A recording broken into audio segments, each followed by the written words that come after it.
Hello, and welcome to the third installment of our three-part series on dealing with too many SOQL queries error in Apex.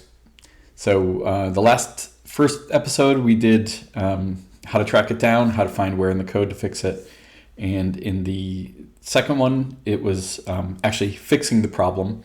Now in the third one I actually want to jump a little bit into unit testing and how we can leverage our unit tests to detect these problems. So let's take a look. I've basically rolled back this code, put it back into the state where we would get our errors, the account trigger handler.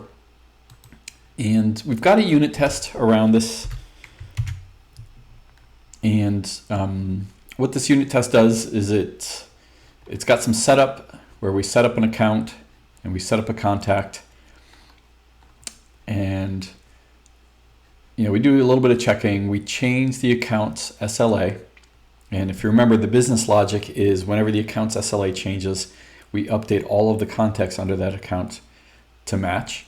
So if we update the accounts and then we query accounts associated with that account, we should be able to check that we set the account SLA to silver. Any of the contacts that are under that account should also have their account set to silver. So if we run this test, we can see that it works.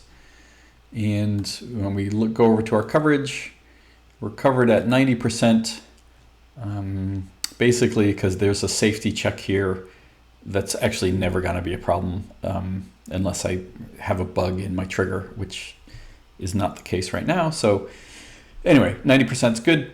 We're testing everything, but we know there's a problem here, right? When we go to the UI and we go to save that account, it blows up. Why doesn't our unit test hit that problem? Well, it's really the same problem that we saw, when we were to work on this. This account only has one contact.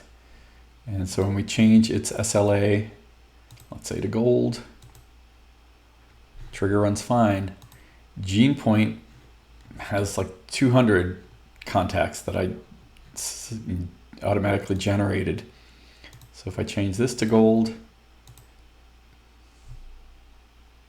we get the error. So it's the number of contacts associated with the account that causes this.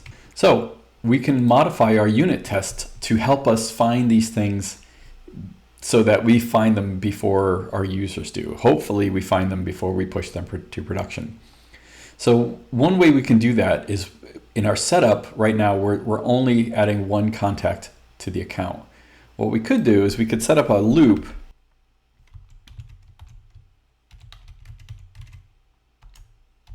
and for each iteration of the loop, we can create a new contact and add that to we'll need a collection of contacts to add.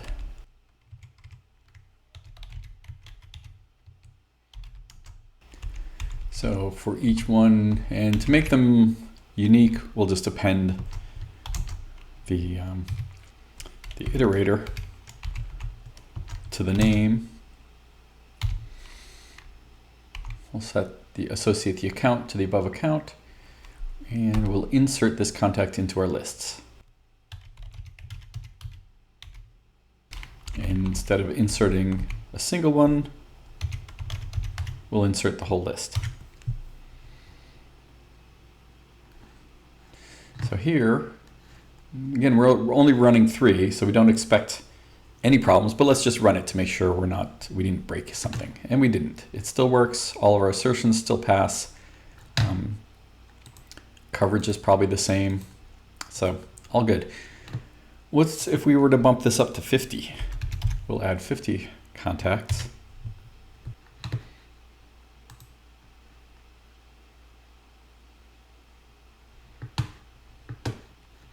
All right, and this time, I don't know what's going on there.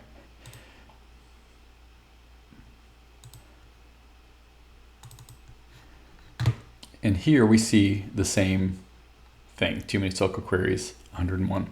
Same error we were seeing before, but now we see it faster, and again, we can still troubleshoot this the same way. If we couldn't quite tell where it's happening, then we could go through the logs, same way we did in the first video. And this is just a way for us to make sure that our unit tests are exercising not just the functionality, but some system limitations too.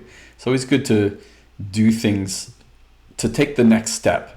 Like I talked about in a unit test coverage video a few weeks ago, that it's not just about getting our coverage numbers.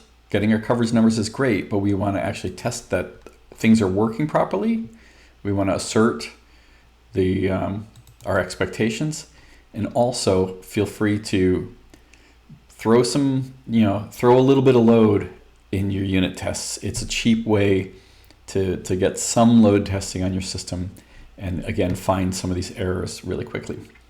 I hope that was helpful. If you're interested in taking a deeper dive into Apex programming, I encourage you to take my assessment and see where you stand in the various topics in the Apex programming, and see if you've got any knowledge gaps that you need to fill, and see which parts you already have covered pretty well. And if you're interested in more on code coverage and writing decent unit tests, check out this video right here, and I will see you next time.